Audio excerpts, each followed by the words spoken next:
Maling akala. Maling akala. Akala mo porket kilala ka, kasi malapit lang ako sa lugar na yun di ba? Porket kilala ka na sa lugar na yun, nagsasari-sari store ka na. Kala mo susundan ka susundan na? ako.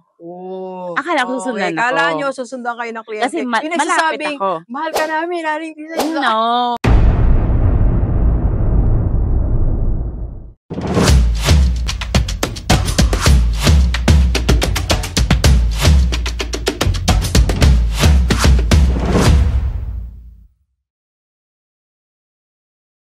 Okay, Delivers, balik sari-sari store tayo. Okay, pag-usapan natin mga maling akala sa pagsisimula ng sari-sari store. At para bigyan tayo ng mga tips, siyempre kasama natin ang sari-sari store queen.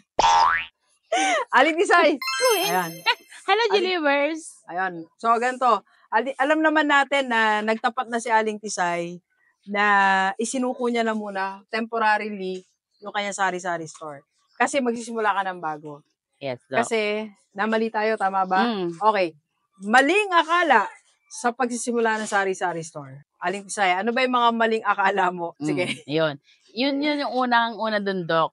Minsan, kailangan natin i-admit na nagkakamali tayo. Okay. Tanggapin natin na namamali tayo, di ba? Yun. Tsaka yung tulad sa experience ko, no?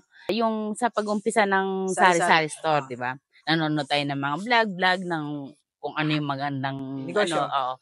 Pero depende pa rin yun sa lugar natin. So, ibig sabihin, hindi porke sari-sari store, kikita automatic. Hindi. Kailangan pag-iisipan mo rin siya talaga. Tulad na nga nangyari sa akin, di ba? Akala mo automatic. Kasi pangatlo mo na to, di ba? Oo. Yung pangalawa, sobrang tagumpay, no? 10,000 a day. Ordinary day yun. Ordinary day. Ngayon, may time na nakabenta pa ako ng sales na 40,000 doon. Ay, wow! Okay. So, ngayon, akala mo, kapareho pa rin. Maling akala. Maling akala. Akala mo, porket kilala ka, kasi malapit lang ako sa lugar na yun di ba? Porket kilala ka na sa lugar na yun, nagsasari-sari store ka na. Kala mo susundan ka na? Susundan ako.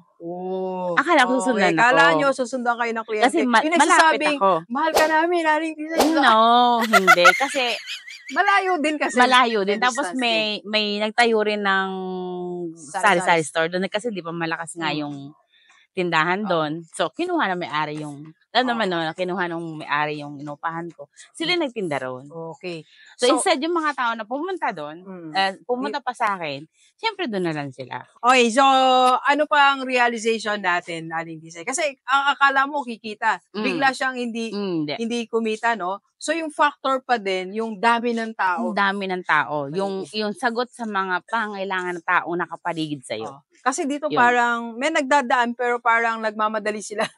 At saka yung parang yung community niya, Doc. Yung may namamalengke siguro sa kanila. Ayun. Kasi, siyempre nakikita mo yan, no? Bibili sila isang beses ng shampoo. Kinabukasan, hindi na sila bibili. Okay. So, kasi, may mga community na tuwing maliligo, bibili. Yung parang doon sa dati kung tinitirhan yun, lahat, yung gagamitin nila ngayong oras na to, bibilihin nila. Kape.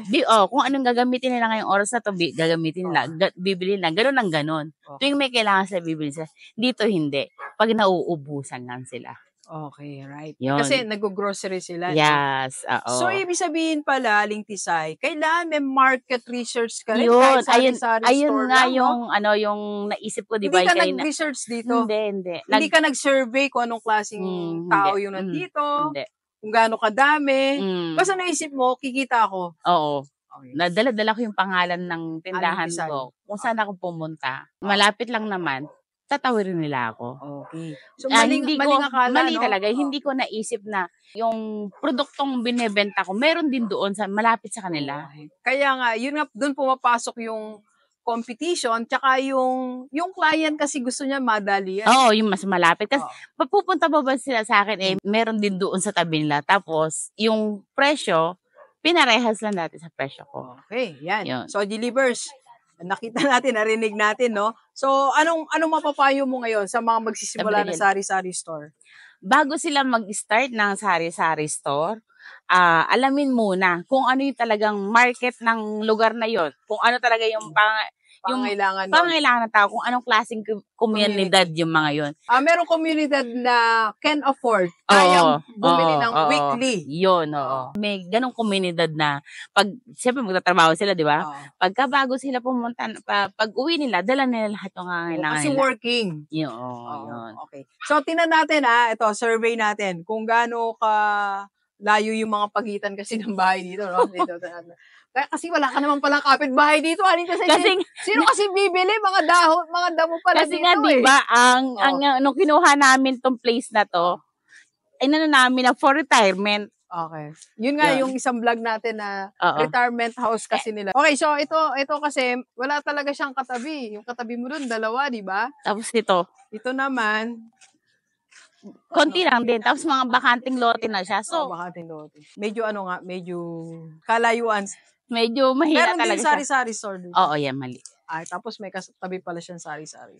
Okay, Aling Tisay, ano yung isang payo mo sa mga magsisimula ng sari-sari store? Mga maling akala. Katulad ng sabi ko kanina, kailangan muna, i-survey mo mabuti yung lugar mo. Huwag yung basta banat ka ng banat na narinig mo, magtitinda ako ng ganito, magganito. Huwag banat ng banat sa negosyo. Kahit hindi sa sari-sari store, sa lahat ng negosyo. Huwag banat ng banat, pag-isipan mo siya, i-survey mo. So, mag-survey research muna tayo, okay? Importante yung survey, Doc. Okay, mga maling akala sa sari-sari store, hindi lahat ng sari-sari store, porque ganun lang siya kasimple, magtatagumpay. Salamat, Aling Tisay. Let's go!